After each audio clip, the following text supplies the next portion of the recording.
Hello and welcome. We're up to session 9. Is there anyone here who feels like they've attended every session? Oh, Lisa, yeah. Oh, no, some of you.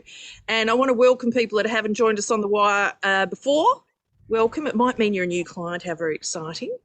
And look, there's Sonia's just joined us. And this is for anyone who wants to connect with the Service Excellence Framework. You might be getting ready. You might be coming up to your assessment really close. You might have already had your assessment and you're getting ready for your next one. Imagine that. But you can join us no matter how you're connecting with Service Excellence. As long as you're a client of ours, you're welcome to join us here on The Wire once a month. And we take topics. So if there's something that's bothering you or something that you're thinking needs a little bit more interpretation or unpacking, bring any questions. Before we go too much further, we always want to acknowledge that this is Aboriginal land. I'm on the beautiful country of the Biripi people today, and I'm in Port Macquarie. And I would love it if you would share where you are, the name of your service, the town or suburb that you're in. Look at my finger, and the name of the traditional custodians of that land if you know it. Come on, you don't even need to be able to spell it. We don't care about. I personally don't care about that. Some people do, but we just having a go, or what we call. Thank you, Jen. Gadigal. Where else are we coming from today? I know where Felicity's coming from.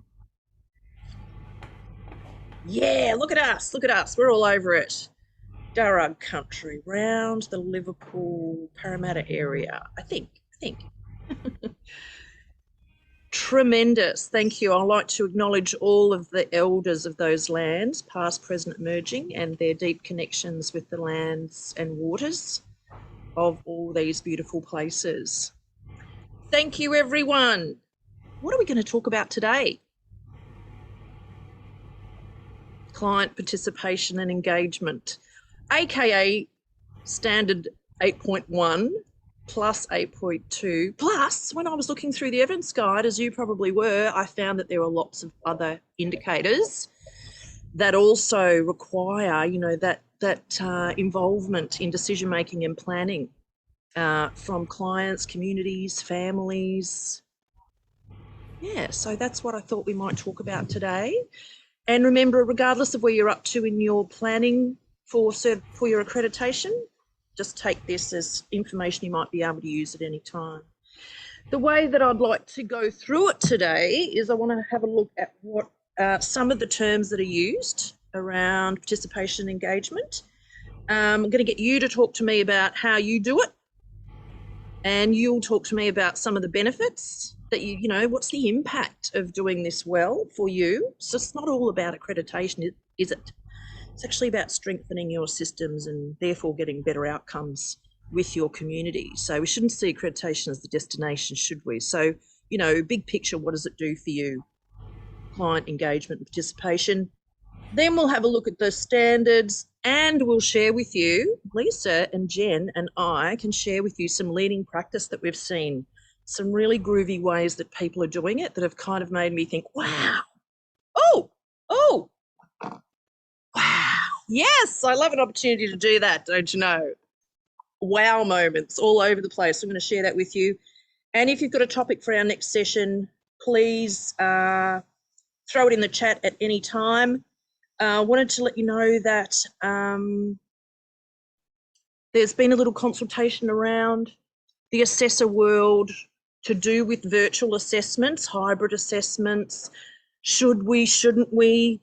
Can you do total virtual assessments? And because a lot of you have your assessments coming up and it could be impacted by restrictions, you probably have already had that conversation with us. However, the departments, so the Service Excellence Department of Human Services South Australia and the Department of Communities and Justice here have asked us to respond to some questions they have about the value of total virtual assessments.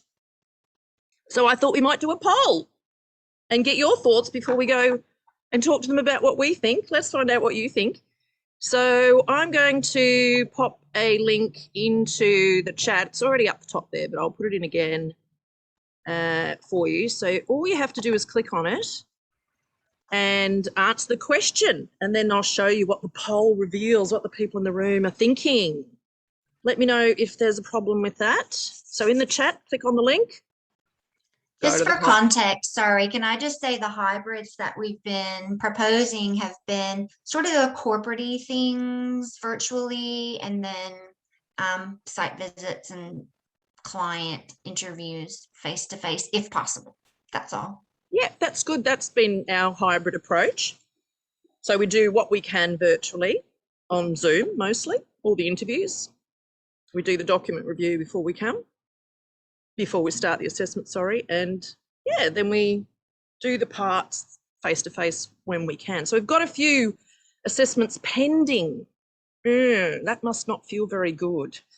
But hopefully out of this piece of work, they'll provide some clarity around how we can move your accreditation forward without having to sort of necessarily wait too long for that visit if it's going to impact beyond months and months. Hopefully not. All right, let's have a little look.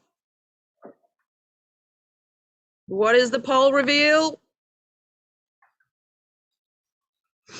Ooh, come along. All right, seems like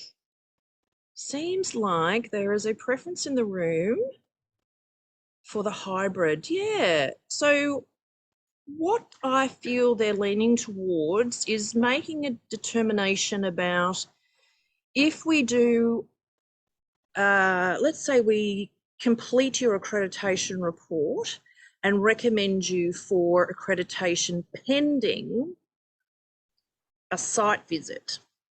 Then in your report, against some of the indicators that would rely on visual observation, we will be putting that statement in there, pending site visit, pending site visit. So it means that we could give you your report and then finalise your report and update your status to, accreditation recommended. Right, so at a later date. So we would even have your report in 2 phases.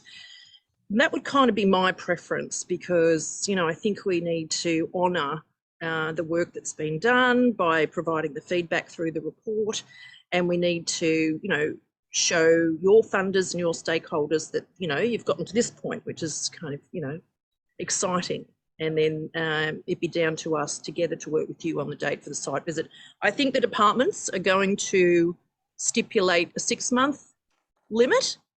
They're asking us if, 12-month limit would be okay. But look, I think who knows what's going to be going on in 12 months' time. I think 6 months is a good amount of time. And it could even align with that period that you get if you have any gaps. You have a 6-month sort of period of grace. So it could even align with that. So, thank you very much for taking part in that poll. That will be helpful for us to respond. Any comments about that? Yeah, hi, Marie, David from Glebe House. How you going? Good. With the virtual assessment, so like ideally, delaying the accreditation process is not what I'd want to do, but the site visit would be, would we be accredited, or we'll have the report to look at then accreditation, or is it accredited then pending a site visit? Well, that's the decision the department is trying to make. I would support, I think our recommendation will be that we provide you with your report, and against the certain elements that would require the site visit, we'd put pending. And your accreditation status in that report would be recommended for accreditation pending a site visit. Okay. You see? Yeah, so that's quite good. And then, if the department gave us a guidance that said that should occur within 6 months, that might be doable. Yeah. I mean, I hope we're kind of coming out of this and it will be less of a consideration, because our preference is always going to be for face-to-face. We just, it's how we develop relationships. It's how, we feel that they go quite smooth, and we can put people at ease. There's a whole lot of body language and other things you'll agree that are communicated differently when you're face to face. And I think that's an important aspect of an assessment, certainly for the way that we approach it. Do my assessors agree? Just one other thing. So I spoke to our assessor, Standards Wise, and they're now in South Australia. Yeah. So yeah, they don't have a base in Sydney anymore. No. Ooh, okay. Well, I don't know what's going to happen in the future, but yeah, they're like I spoke to Jay the other day, basically virtual assessment. We were looking at that, but again, they're based in South Australia, so their border crossing may be a problem. For sure. So do you have a choice, do you think, at this stage to choose an assessor that's based in Sydney? I don't know if changing ship halfway through, unless you can't do it because you're working with us, so otherwise it'd be ideal. No, I can't do it because I like you guys too much, and I've seen all of everything and I've helped to create it, so that's a conflict for me.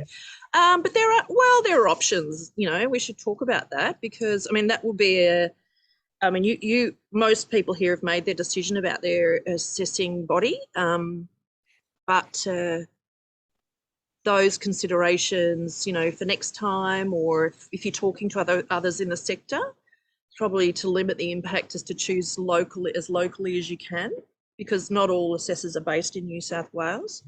Well, they were, but yeah, when we've contracted them, they were, but now they're not. Yeah. So I'm not sure. Yeah. Question from, I don't know who was first out of you two. Let me not offend anyone. Ladies first, Kay. Thanks, Marie. Yeah, I wanted to ask, you said that there's a number of people that have got assessments pending already, so without breaching anything, I was just curious, is there a theme to the bits that are still pending, or is it a variety? So there's no, there's some similarities. Lisa can comment, but with agreement with the clients, what we've tended to do is do all the interviews virtually. There's one organisation where they wanted us to do the client interviews on site when we come, face to face. So that was an agreement we have. But otherwise, I think, Lisa, we've been doing everything apart from the observation, sort of walk around. We've been doing everything apart from that virtually.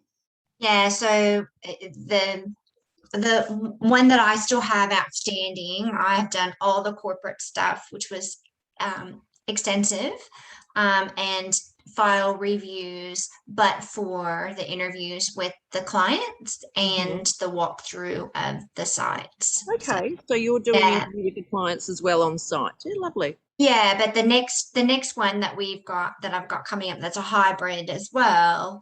Hopefully, I'm doing everything I can, including the client interviews on Zoom, because that particular provider has said that their clients are very au fait and happy to do it that way, that they've been through a number of audits and assessments over the last couple of years. So year, so they get it. It depends on the level of comfort with technology, I suppose, or skill, you know, the skills that they've been imparting with their clients. You know, through the lockdown, a lot of organisations are totally running their service and their programs, you know, such as group work online, and lots of their appointments and case reviews online. So yeah, so there will be different levels of comfort when it comes to technology, and that's one of the considerations that we're going to make in our questionnaire back to the department, is the considerations of how are people supported to be able to participate if it is going to be online. And there's a question from John. How was that, Kay? Was that all right? Now put your hand down, Nella. Yeah, thank you. Just trying to work out how to do that. How do I? Second reactions. Lower hand. John. Oh, hi, Marie. Hi, everybody. I'm John Carrigan. I'm from Veritas House in central western New South Wales. Hi there, Lisa. Look, as you said, it's always best face to face, and that would, absolutely be our gold standard. but I opted for, you know, the fully kind of online, I guess, because I've got some apprehension that, you know, if you have this kind of 6 months window, you know, what's to say that when you do the site visit in 6 months, you don't actually go, whoops, we didn't spot that when we did it online. Here's a whole body of, you know, extra work you've got to do. Seriously, that's probably not likely to happen, but you know, it's something we've got to take into account, simply because next year we're rolling, you know, we've got another accreditation framework. We've got the New South Wales Child Safe Standards for Permanent Care assessment coming up. So, you know, we're looking to, you know, it's a workload management challenge for us, and therefore getting this process wrapped, if you like, in a timely way is the consideration that sort of drove me selecting, you know, a fully online option. So, you know, I guess I'm just wanting to explain my reasoning behind that choice. That is helpful. Thank you very much. I'm just popping into the chat for you now a tool that we use, which we've shared with you before in one of our sessions about internal auditing.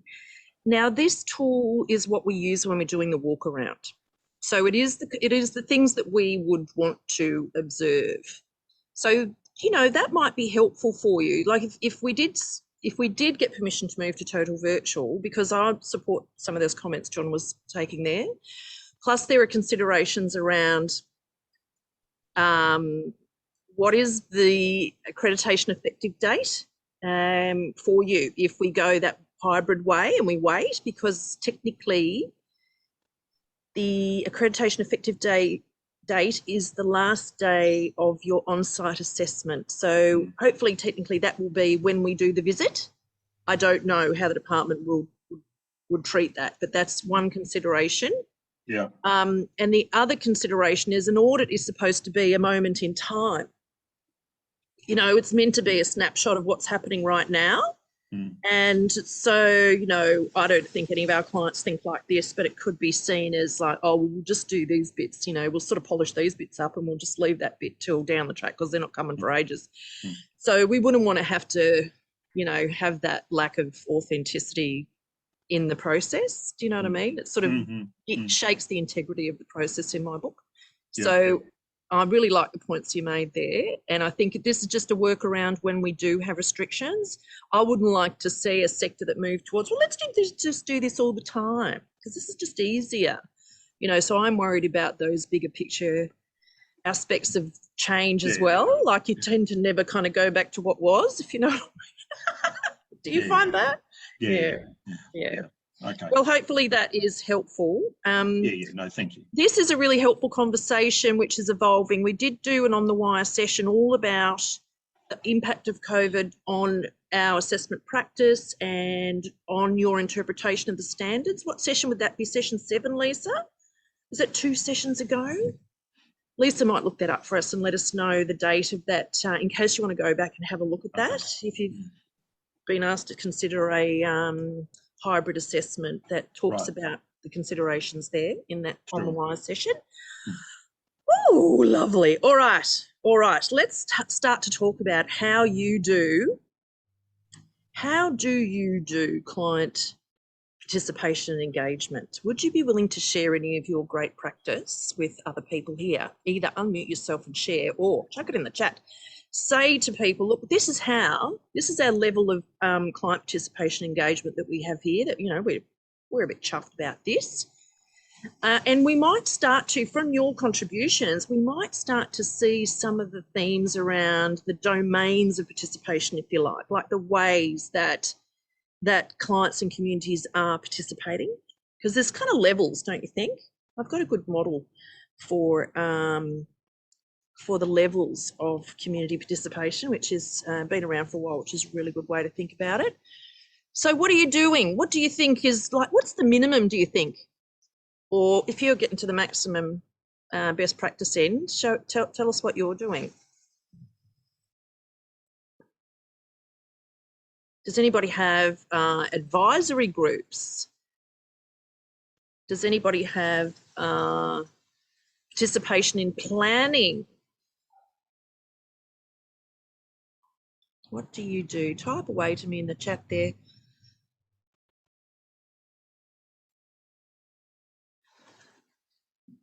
I've got a few really great resources to share with you today.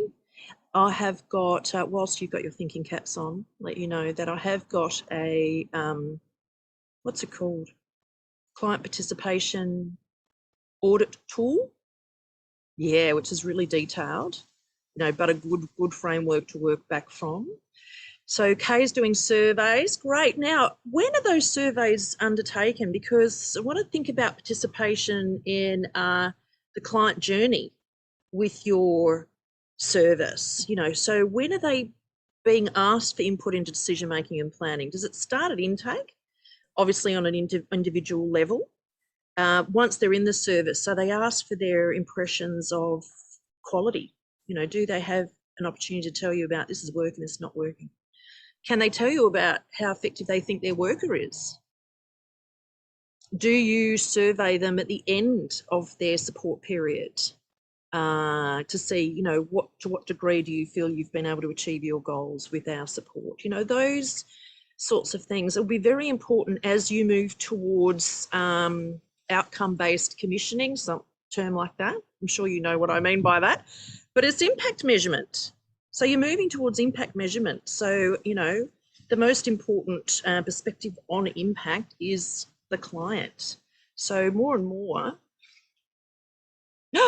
look at that, at Veritas House, they involve young people in strategic planning and review of the strategic plan with facilitated focus groups. That is great practice. When we're assessing, there's an indicator that says the strategic plan has been developed with a range of stakeholders and it includes consumers. And we rarely get an answer to that satisfies us. You know, it's generally board with staff, you know, and maybe some partners, but rarely with clients. I know clients' input might be fed in through analysis of feedback and evaluation that's included, you know, in the data breakdown, but actual people. And there's this concept, you've probably heard of it, and maybe one of you told me about it, I don't know, but it's called the empty chair. And this concept is that every meeting, at every single meeting that we have as an organisation, we have an empty chair in the room, physically an empty chair. And who's in the chair, do you think? The client. So it's a way of saying, now what would the client think, or what would the client say? I know you're making some assumptions, but it's including at least their perspective, which is often not in the higher level. Does anybody have a person with a lived experience on their board?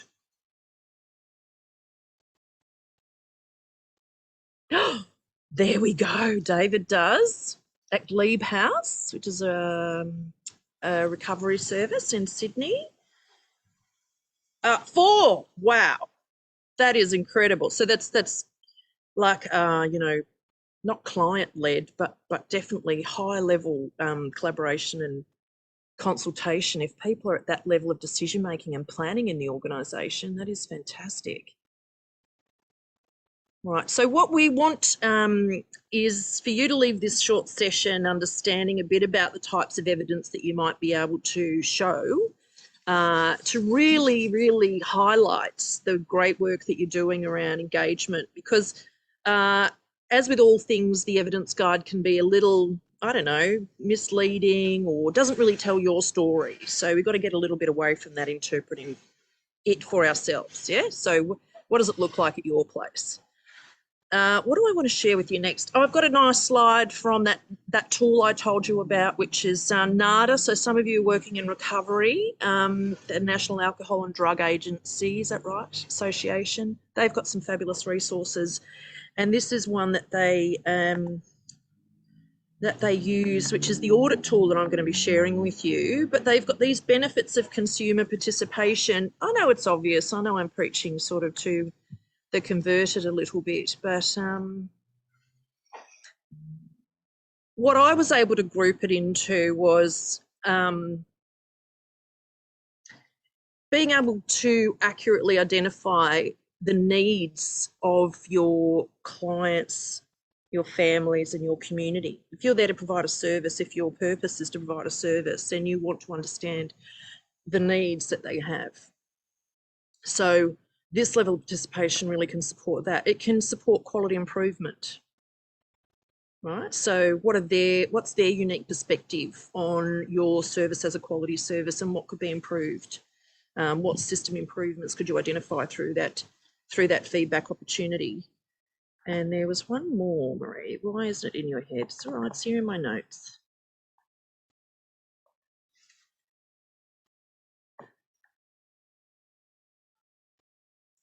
This is what I had. I had empowerment, so including people in decisions that can impact on their health and well-being is ethical and a human right.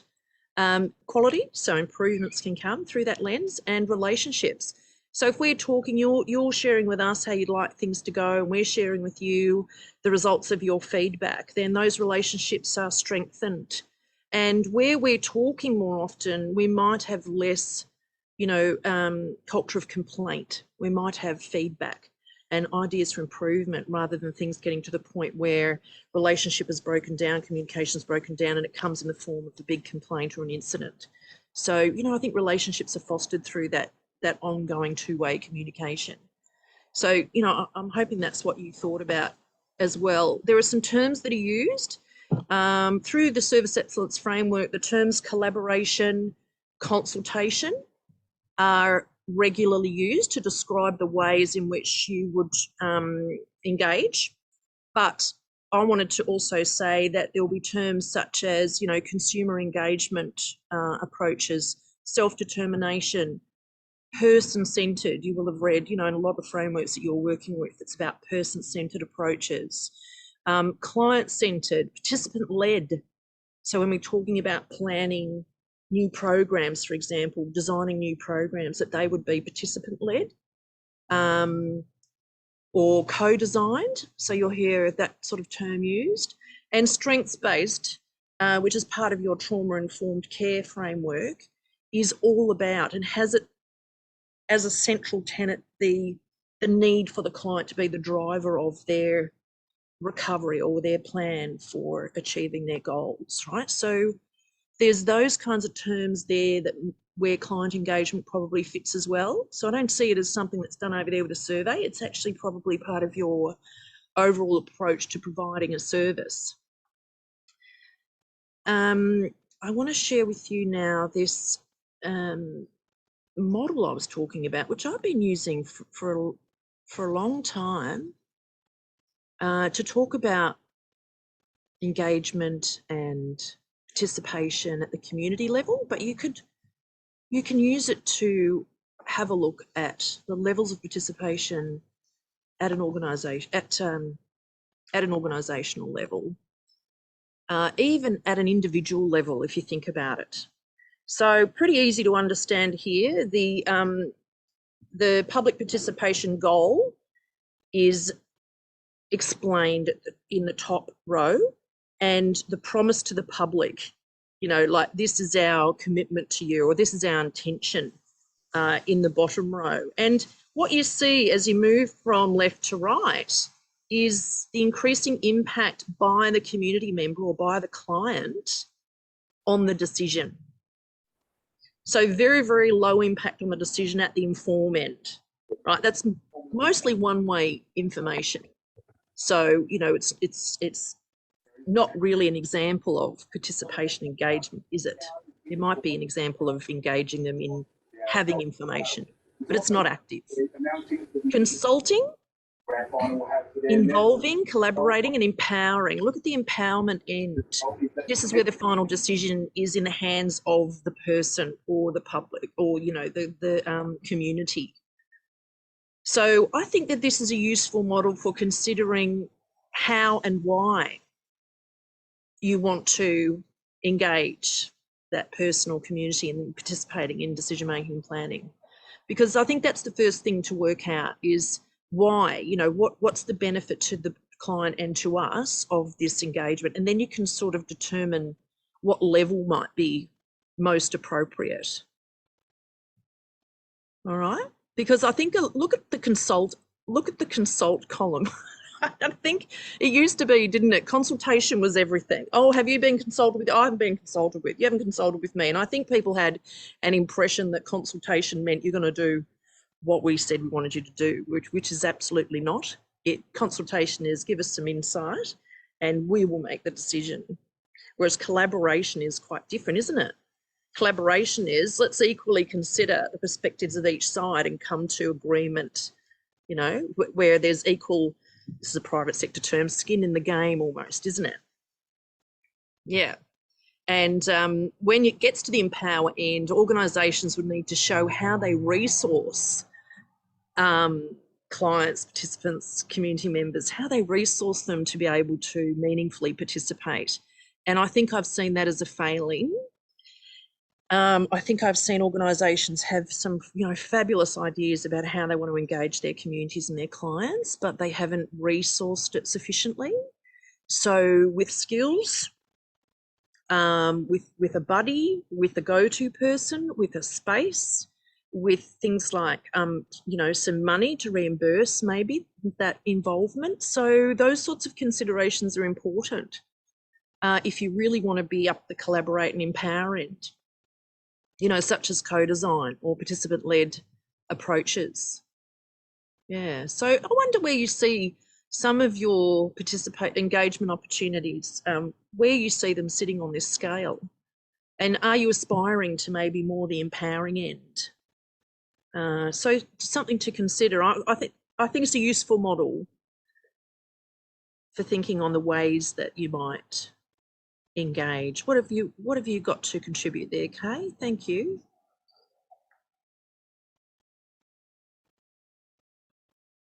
Trying to find the right button to press to unmute. I like that model. I think it makes it really clear. You talked about different levels, I suppose, where if we kind of look at, you know, for us, we're domestic violence service, our engagement with clients, you know, in sort of determining their own future is right up one end. So, you know, like very much empowerment. Yeah. But I would say sort of in terms of like the bigger picture of shaping the service and the programs that you run and that sort of thing, we slide right down. So I think, you know, like it kind of depends what we're talking about here, the level of participation that gets involved. And yeah, like we aim to push it up, but yeah, I think at the moment, like I don't think we're doing that particularly well, and it's a focus at the moment that we're trying to improve. But yeah, it's just a comment that, you know, I feel like we're kind of sitting in two camps at the moment with. Well, I see that as really positive, actually. I think that you can consider all different forms of engagement. And all the things that you do, and this is what I want to move to, is how do you document this? Like what would we expect to see? I think it's valuable when an organisation has a bit of a think about what are all the ways that our community or our clients talk to us, like inform us or, you know, support us, help us to deliver the service, and what are all the ways that we do that for them. So it's a framework that explains how do we talk to them, how do they talk to us, right? So it shows that two-way, and that will be across all those different levels of participation. And so at the empower end, you would say, well, we do this and we do this and we do this and we do this and we do this. At the inform end, well, they get this brochure and they get that at intake, and you know, we tell them the rules and regs, whatever you do. And then we involve them in reviewing our strategic plan, or, you know, we consult with them when we make changes in the residence, you know. So I think you could use that framework to document. I think you could use really that continuum, to document your framework.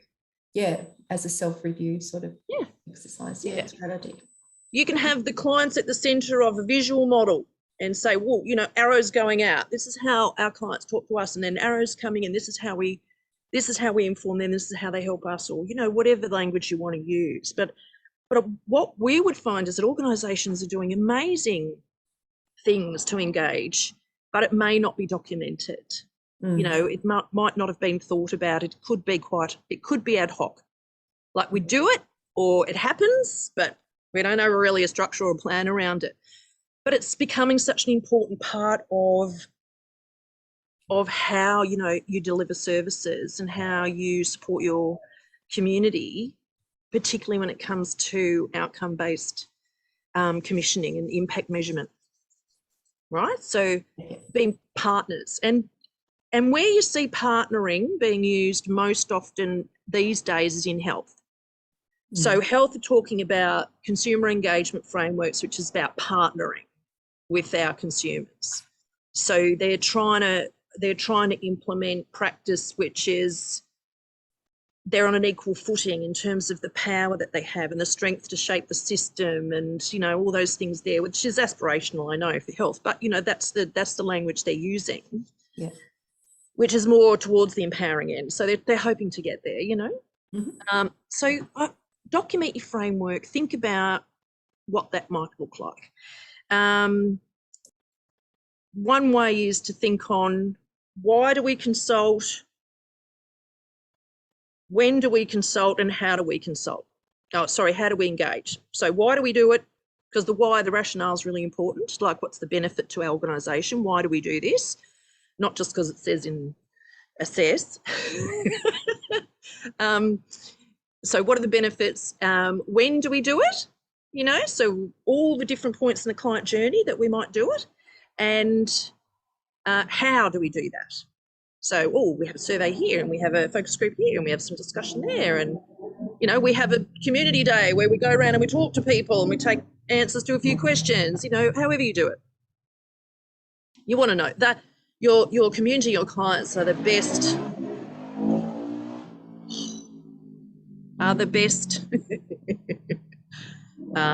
to tell you how you're going delivering your services. Their impression of quality might be, their perspective on quality might be different than yours.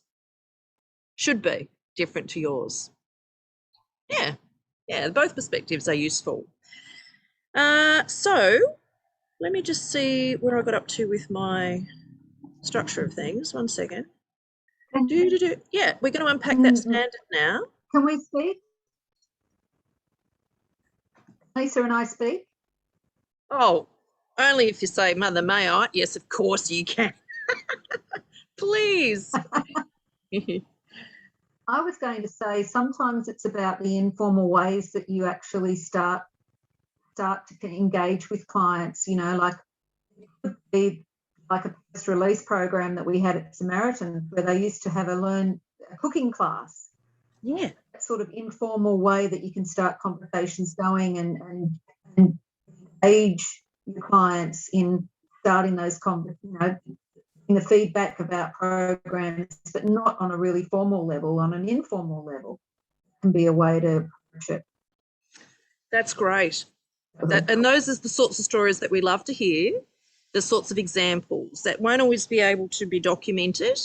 This is why we always say, you know, it's not always a document that's going to give us the best evidence.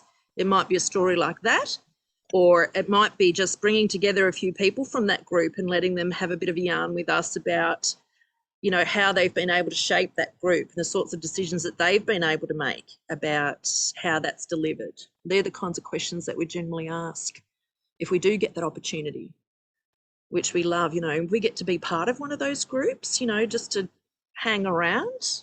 You know, I like those evidence gathering opportunities. That's a great point, Jen. Thank you.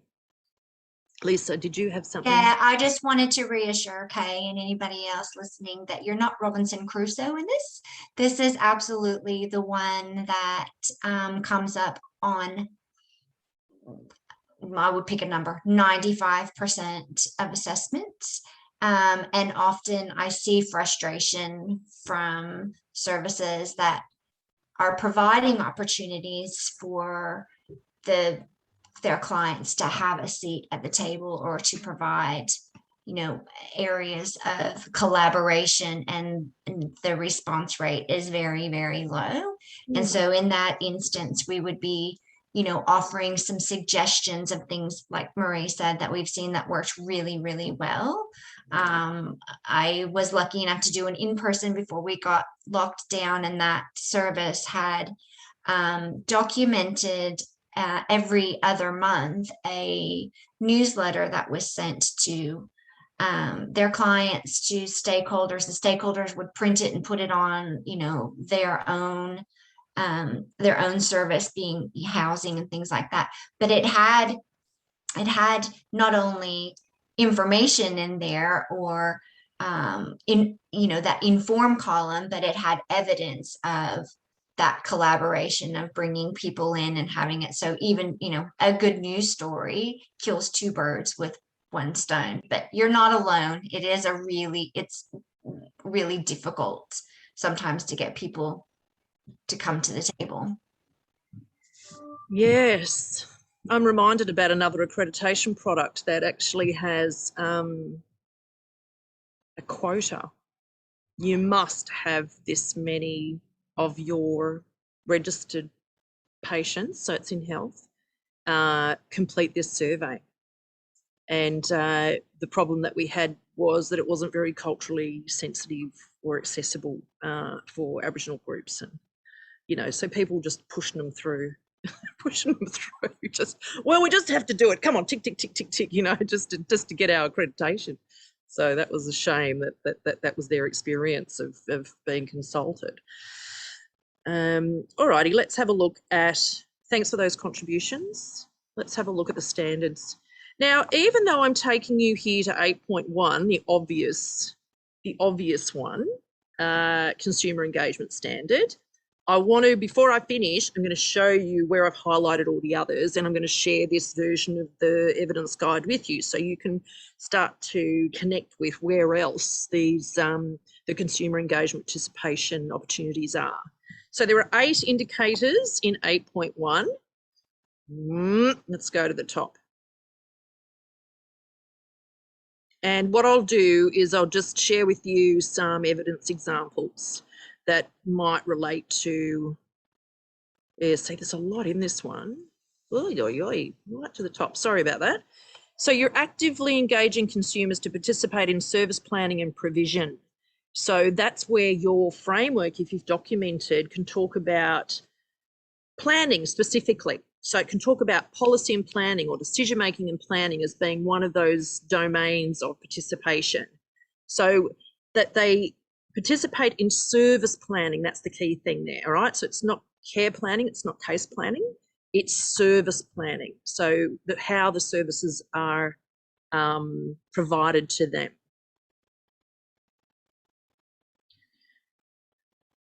The next one is the resources are allocated. This is where I was talking about, is sometimes we have to help organisations to be able to show this. So do you have the resources to be able to run a decent sort of community survey or client survey to understand the need to be able to invite people to participate? So you might need a space, you know, you might need a convener. You might need to provide some skills development for people that might be coming in to consult with you. Those sorts of things. I don't think the evidence for that one is particularly helpful. So, you know, think about your own resource. Some organisations provide transport, you know, to bring people to the meeting. That can be helpful. Consumers, community public advocates and carers have access to information. So there's this informing. So here's a very, very detailed list of all the things that you should be providing to your clients. So this will be your intake pack or your client information pack, or, you know, and we would use this as a checklist to see that you are providing them with that information. So in some ways that's a really, you know, easily defined one because it's explicit. Here's an interesting point here, that the information you give them should also have an element of how they are helping you to manage risk. So prevention and control strategies, blah, blah, blah. That's, you know, for me, that's risk management around things like COVID, other infection control, you know, safety strategies for security around the residents and things like that. So important information about how they can keep everyone, including themselves, safe. They confirm that practices are in place to support their individual needs, and that this is based on, you know, their particular elements of what's important to them. So we would want to see these things like culture, literacy, abilities, choices, sexuality. We would want to see those things discussed in care planning and in goal setting, you know, and in assessment sort of practice. I mean, look at that. It's quite explicit there, isn't it? And that these practices consider those things there. So, you know, that what we would do is ask a question of the client about that. You know, what sorts of things are important to you and how have they been included in your planning, you know, with your worker? So we might ask a question like that. Do you remember talking about, you know, your cultural background as part of your planning, you know, with your worker? Those sorts of things. So that's really evidence that's gained from the consumer. You see how that's written there? The consumer confirms this. So, you know, whilst that documentary evidence there is a helpful guide, it's not really what we would use. We would talk to the clients about that.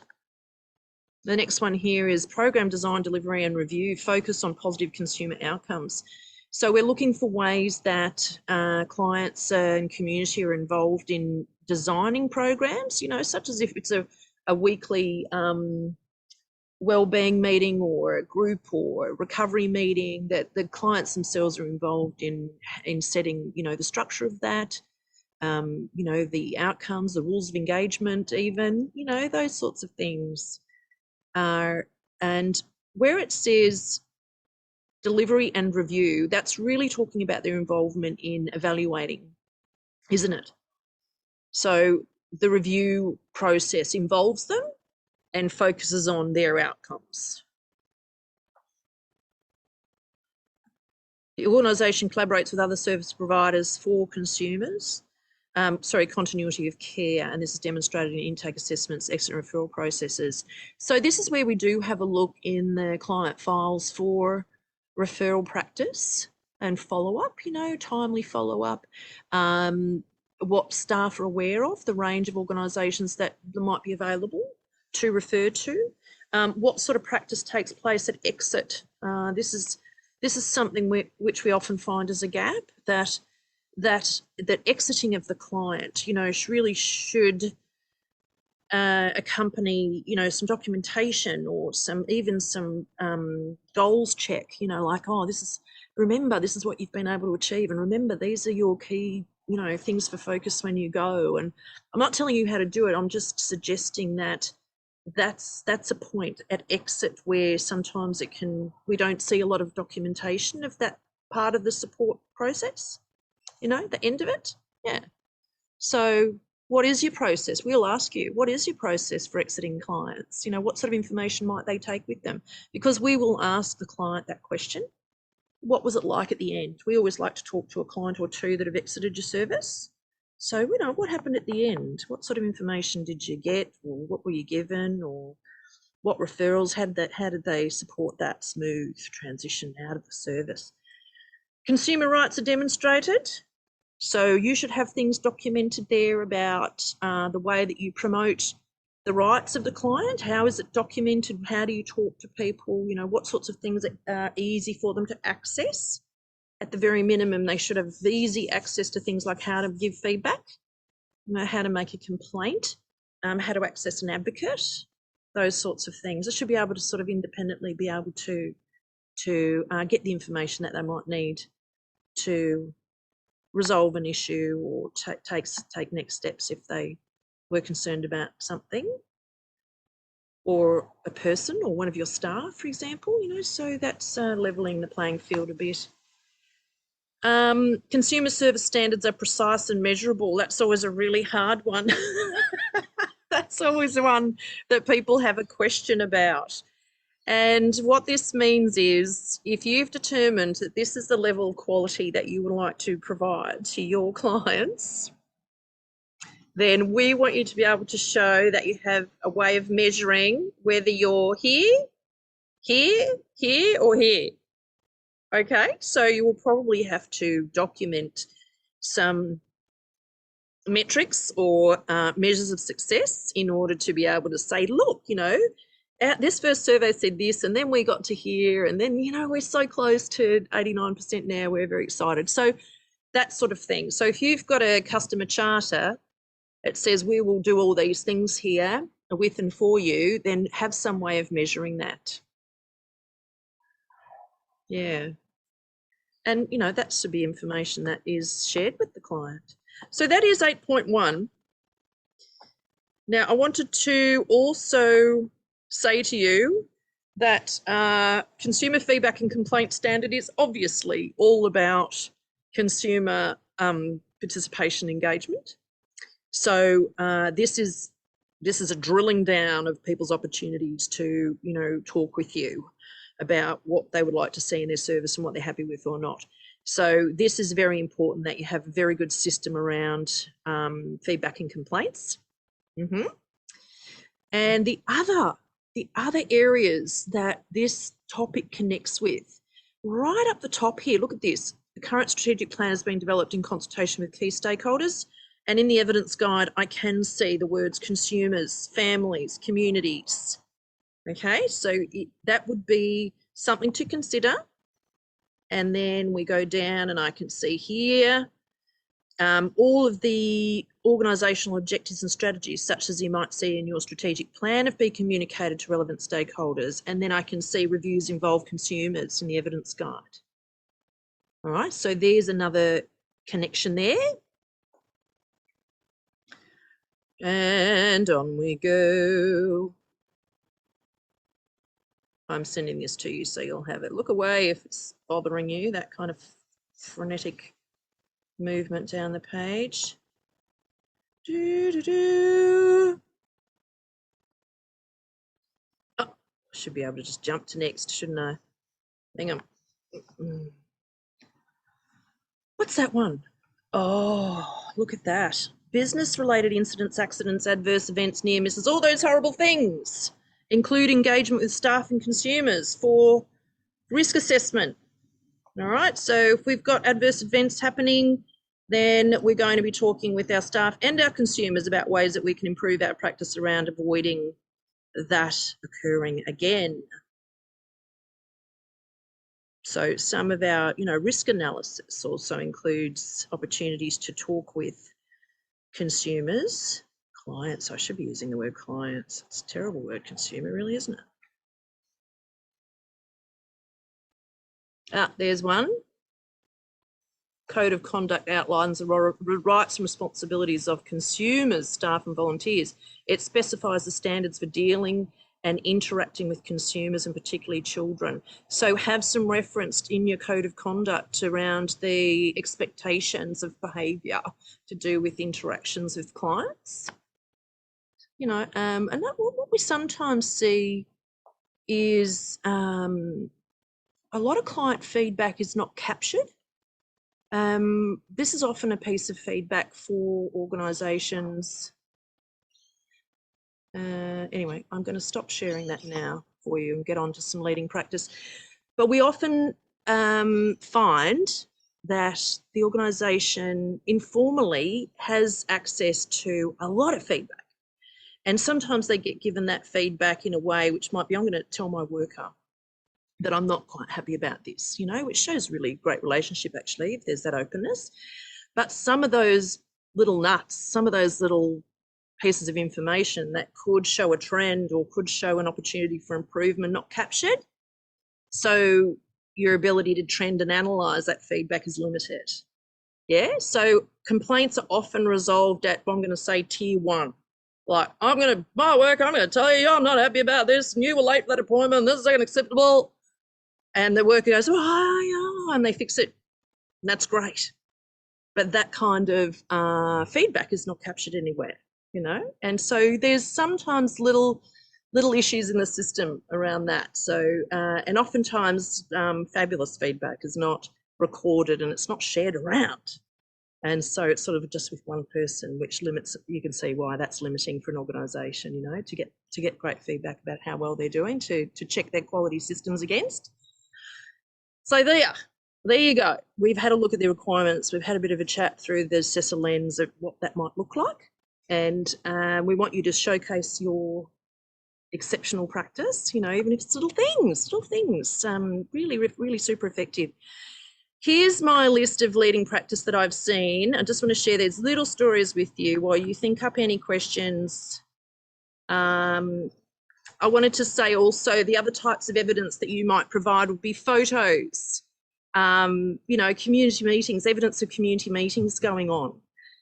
Even case plan reviews and that exit feedback. Don't forget about that too, because that's a way of involving the individual in actively in their goal setting and decision making at the individual level. So this participation engagement is community level, you know, organisational level around the planning and possibly even opportunities on the board, at the service design or program design level, and then at the individual level with the client, you know, through their own case plan. Yeah, so be thinking about it across those spectrums as well. We have seen, as a team, we've seen some really great lived experience advisory groups. So people with lived experience being the advisors of how programs should be designed, certainly around disability and accessibility and things like that. So the lived experience advisory groups. In the Cape and in other remote parts of Australia, I've seen very effective health advisory teams, which what I've loved about those is they're multidisciplinary, meaning they'll have clinicians, they'll have community members, they'll have past patients, they'll have some nurses and administrative people in the community coming together periodically to talk with the health service about what they want to see. And that's the direction the health service goes in, yeah, because otherwise that creates tension if that level of consultation or empowerment is not observed in changes in practice and policy. Have seen organisations mentoring young people and mentoring people with a lived experience to come onto the board. I've also seen organisations really, hesitant about that, right, because of the legalities and, you know, wanting to set people up for success. And so that's a difficult thing to broach, but I've seen some successful examples of participation at that level. Co-design and participant-led design approaches, you know, it comes to new programs or new funding in a community or in a service, and the clients are brought together, or the community's brought together to design it, facilitated by the organisation, just as a facilitator, not as a decision maker. Peer education models, so for community education, peers or, you know, people who've gone through the program go out and educate the community. So they're taught skills like making a presentation.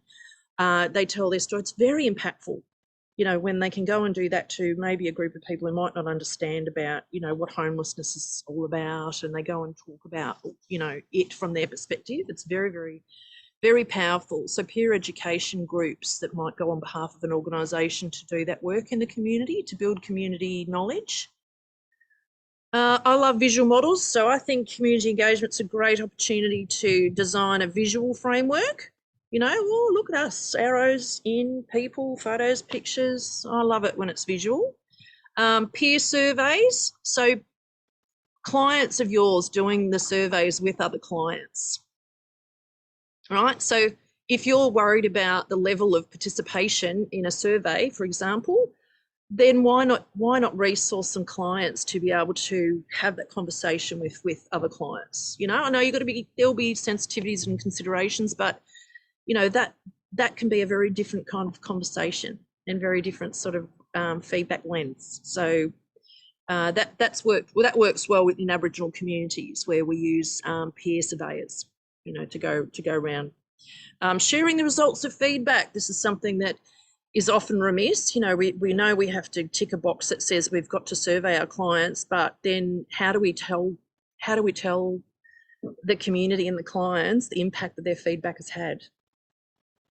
So that's the empowering part of participation engagement. That's the most empowering part, is sharing the results back, saying you told us this and we did this. Right? So what did we do as a result of your feedback? And effective use of technology and social media, such as using apps. There's some really easy, free feedback apps that you can use, which means you can be getting feedback almost in real time from people. You know, how's your appointment with your worker today? That kind of stuff. having some fun with that. So that's what I wanted to share with you today. And I've got some resources for you. So I've got a couple of documents that talk about how to put a consumer participation framework together. And I've also got the a couple of audit tools that can help you to do a bit of an organisational self-assessment on, you know, where you might be at in developing, you know, like a world's best practice kind of a framework, which I encourage you to have a look at the NADA audit tool that I put in there, because, oh, it's great. And it's even got an action plan attached to it. And so it'd be an excellent thing to do as a bit of an internal audit before if you get a chance, before your accreditation visit.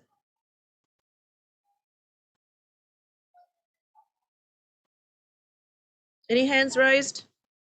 Any questions, comments? Looking forward to those resources, aren't you? That's what I was waiting for, David. That's exactly what I was waiting for, your hand to go up. Yeah, that we use that that audit tool. I've got all the staff to come on shift when they come on to use the audit tool, because that's what the auditor is going to use. And we're about, from that tool, we've been able to identify areas that, you know, the lettering and numbering on the front of our building isn't appropriate. There's none. So It's what?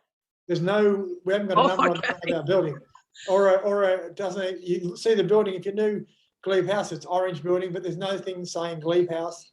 And I tell you what, though, it stands out. It is a big orange building. But yeah, see, little things like that, when you've got a checklist, that can be helpful. I'm just going to put that audit tool in there if you had have a quick squeeze at, but we will include it in our list of resources. But you might, where did I put it? Hang on a sec. You've already put Any it in. other questions, comments, sharing ideas? Marie, just let me identify myself. Alan Suter from St Lawrence House in Sydney, and Jenny. Hello, Alan. Jenny down in the screen there as well is off St Lawrence House. Just want to say I really appreciate it. Thank you. Hello, Jenny. Meeting you in person. Alan, it's lovely for you to be here. Have you been watching all our recordings? Just say this is the second meeting I've been to, but yes, I've referenced your website for sure. And, excellent. Yes, great service. Thank you. Well, it's lovely to be met. Isn't it funny when we type to each other and then we get to see each other's faces? Oh, look, my tired Tasmanian brain is not going to let me do that for you right now as much as I'd like to. I probably just will let you go. What do we like to do at the end? We always like to wave goodbye because it looks so good. And hello to people that are watching the recording. You should be here with us. Come on. It's nice, isn't it, to be able to ask questions in real time, isn't it, David? Isn't it, David? We shall see you in a month. I'm going to just hang here for a minute in case you've got any great topic ideas. I'm just hanging here for a minute. Otherwise, just go. It's okay. Lovely to see you and be with you. Thank you, Jen. Thank you, Lisa. And thank you, Marie. Yeah, thanks for joining us, everyone. See you again. Bye-bye. Stay safe, everyone. Thanks, Kay. Lovely to see you. Bye-bye. Talk soon. Bye-bye.